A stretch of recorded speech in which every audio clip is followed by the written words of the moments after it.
everyone, in this video I'm going to be showing how to draw an owl and pumpkin landscape.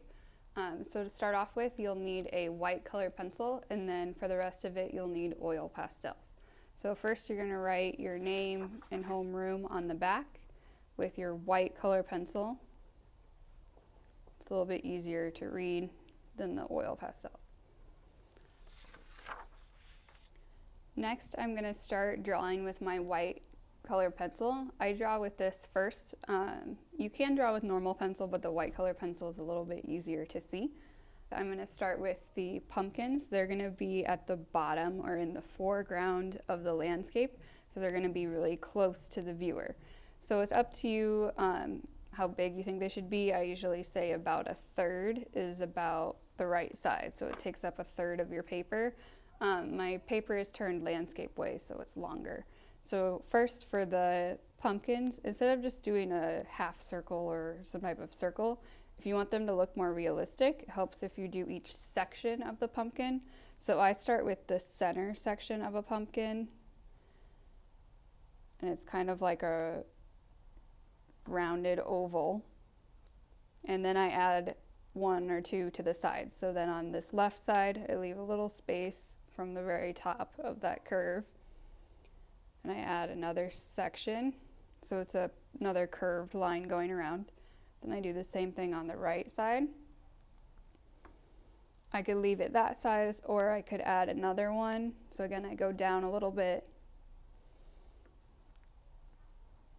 Makes it look a little bit more 3D for the pumpkin. Then I would add a stem on top, which is kind of like a curved rectangle shape. Then I want to add more pumpkins that are next to this one. So for this one, I'm going to have the center be over here, and it kind of goes off the edge of the paper. And then this left side goes that way, and then over there. So this is the center, so this is where my stem goes, and then you just can't see the rest of that pumpkin. So same thing on this side, I'm going to add a curved oval, and then add the other sections.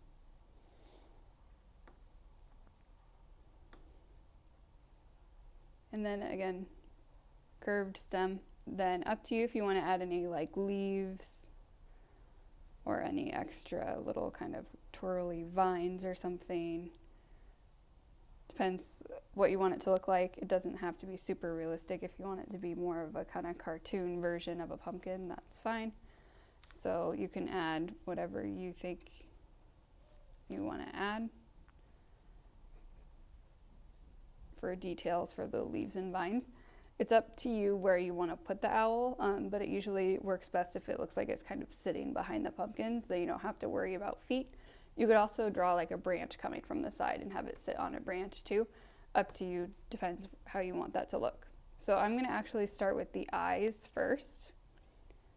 So I'm going to really lightly draw two circles that are about the size of a quarter, and then I put them pretty close together. This is going to be more of a cartoon owl. Then I need another circle on the inside. Only leave a little gap.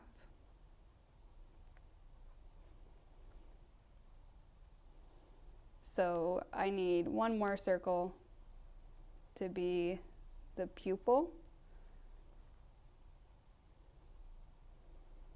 And then if you want to add kind of a little reflection bubble, you add one more. So that was 1, 2, 3 circles plus the little thing in the middle. If you want to draw the eyes differently, that's also fine. I'm going to add a beak. I just do kind of a V shape with a curve on top.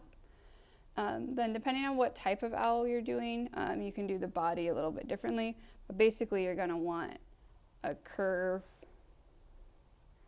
going around. So if you mess up or need to change the shape of something, this does kind of erase.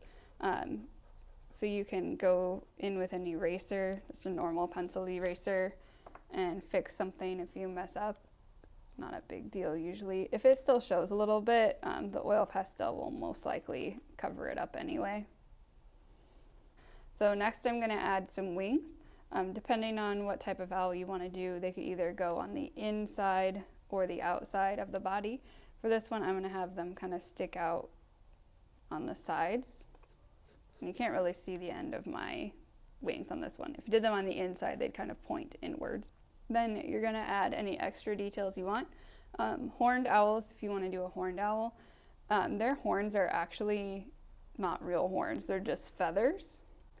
So you can start with kind of like a U shape, and they aren't ears either, they're just little tufts of feathers that kind of stick out. But they do kind of look like ears or horns, which is where they get the name from.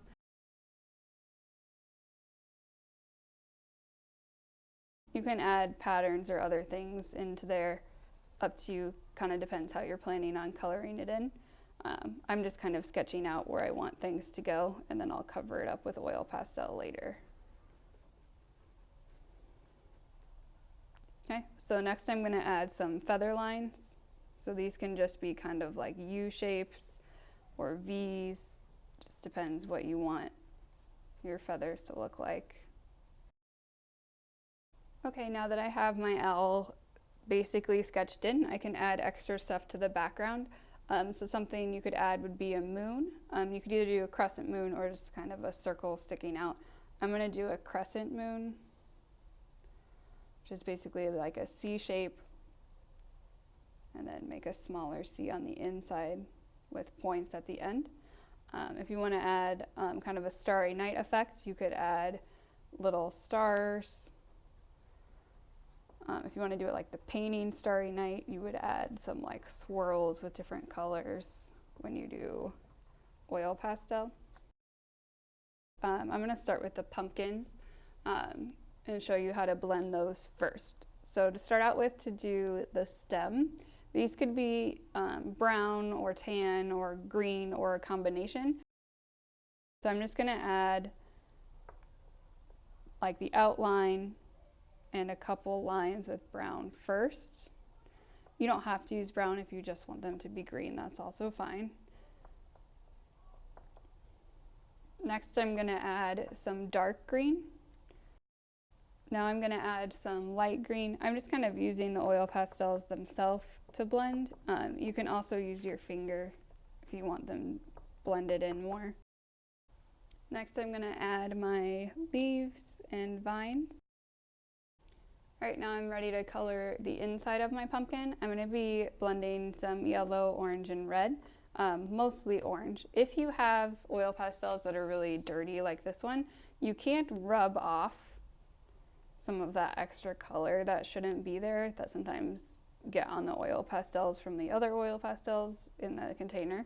But if you kind of rub it around on some newspaper or scrap paper, it'll get rid of some of that extra color. So I'm going to start with the red.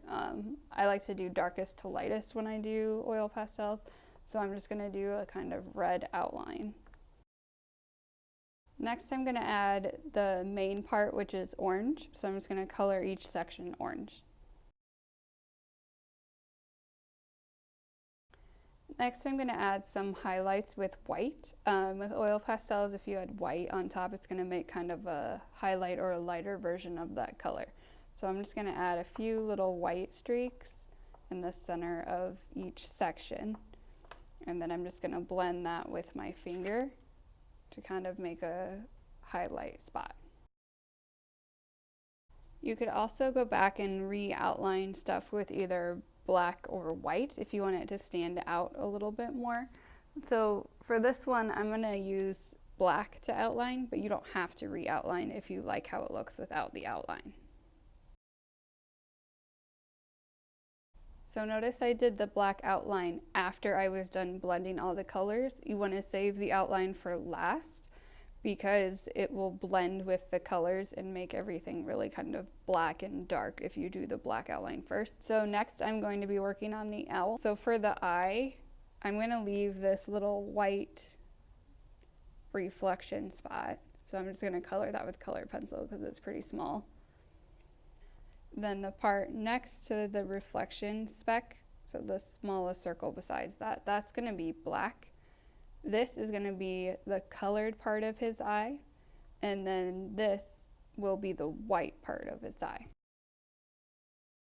Next, I'm going to add the colored parts of the eye. So this would be what's called your iris, which is like blue, brown, green, hazel, whatever. It's up to you what color that is. I think a lot of owls have yellow eyes, so I'm going to do more of a yellow. Oh, so there's some orange there that was still stuck in there. If that happens to you, you can use your fingernail. It feels really bad, but you can scrape off the oil pastel and see if you can color over it a little bit. So I'm going to go ahead and color in the rest of the owl now.